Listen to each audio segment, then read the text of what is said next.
Hey guys, so today we're going to be looking at decision tree and look at what exactly it is and then refer to W3 schools for an example.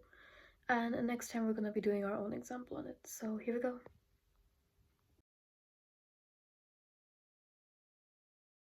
Okay, so today we're going to be looking at basically decision trees and how to read one.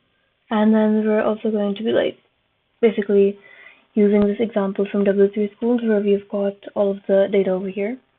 And then all we're going to do is refer to it. Of course, you need to download it to your computer as a CSV file to make it actually work. So the first thing I'm going to do is run it over here. So a decision tree is basically like a flow chart, and it can help you make decisions based on any previous experience you may have. So then this example that we have is about a person who's trying to decide if he or she wants to go to a comedy show or not. So then this data that we have over here, this is basically that the person has registered every time there was a comedy show in town and registered some information about the comedian and also if he or she went or not. So this is the data about the comedian, so basically age, experience, rank, nationality, and if the person himself or herself actually went or not. And so basically first we're going to go through the code and then actually look at this. So let's just minimize this. So here, the first thing we're doing is importing pandas. And so basically to make a decision tree, all the data has to be numerical, which is why we're importing from pandas. And then we have to convert the non-numerical values in the columns such as nationality and go. So if we go back here, you can see everything is basically in numbers. So the age is numerical, the experience is numerical. Experience as in how many years the comedian has been working, I'd assume. It doesn't say explicitly, but we'll just go with how many years the comedian has, or the number of times the comedian has performed. So something like that. But this is a number of years of some sort. And then the rank, so like what ranking they have, how good they are. And the nationality and go are both the only ones which are not in numbers. So what we need to do is convert the nationality and go to numericals. And for that, Panda has a map method which takes a dictionary with information on how to convert the values. So here we're reading it. And then what we're doing is we're converting UK to 0, US to 1, and then we have N. So just assume, so we're just going to call it N, but it could be like Norway, Nigeria, or something. But just Netherlands or anything like that. So we can just call it N.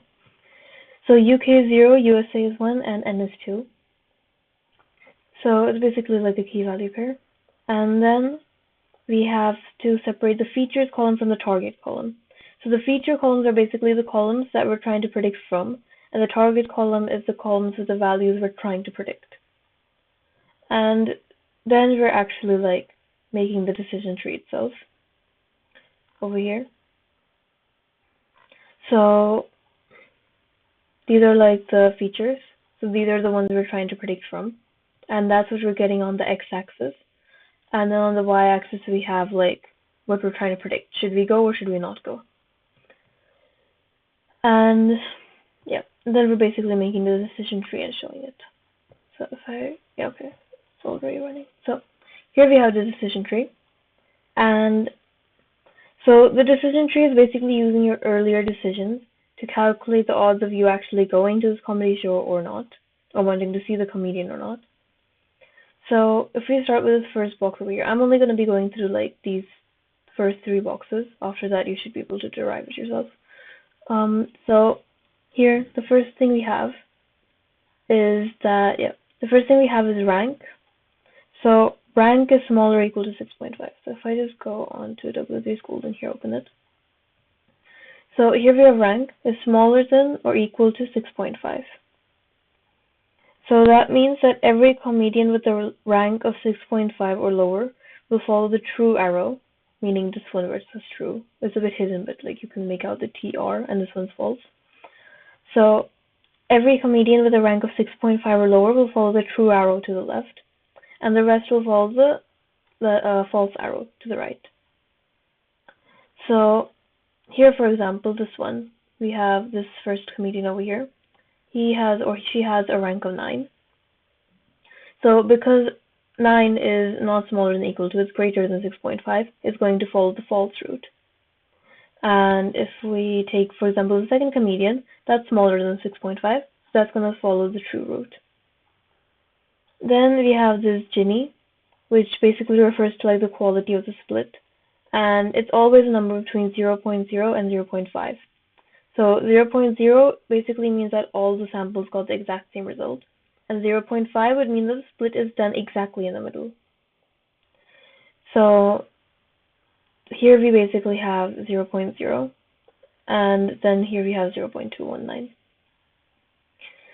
So after that, and then sorry, here that's the one we're supposed to look at. So this is 0.497. So this is quite close to 0.5.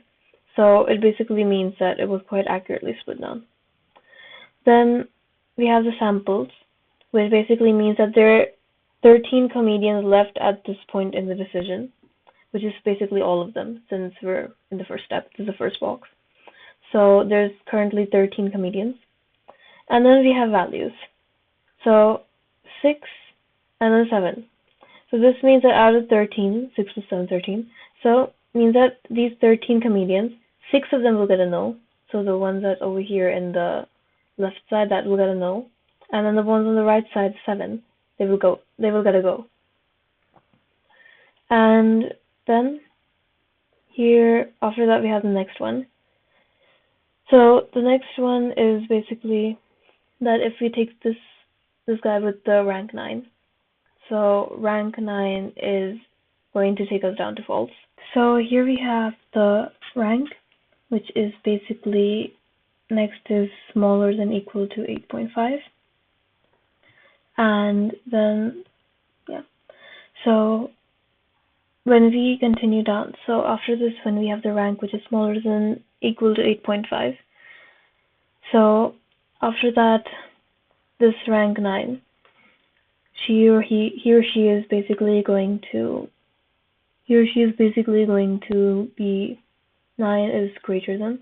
So this time it's again going to go down the false root. And then it's going to go down to 8, which is 35.5. So smaller than equal to 35.5. So 8 is greater than 35.5. So again it's going to go down to false root.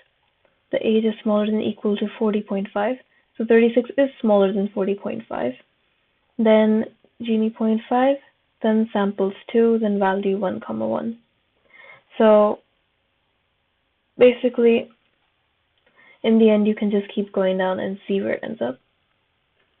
Then otherwise, if it goes to true, so then we're basically left with 5 no's and 0 yes, and then so on. So that's basically how you read. You just check if the statements are true or false based on the data you have, and then you keep going until you reach a conclusion.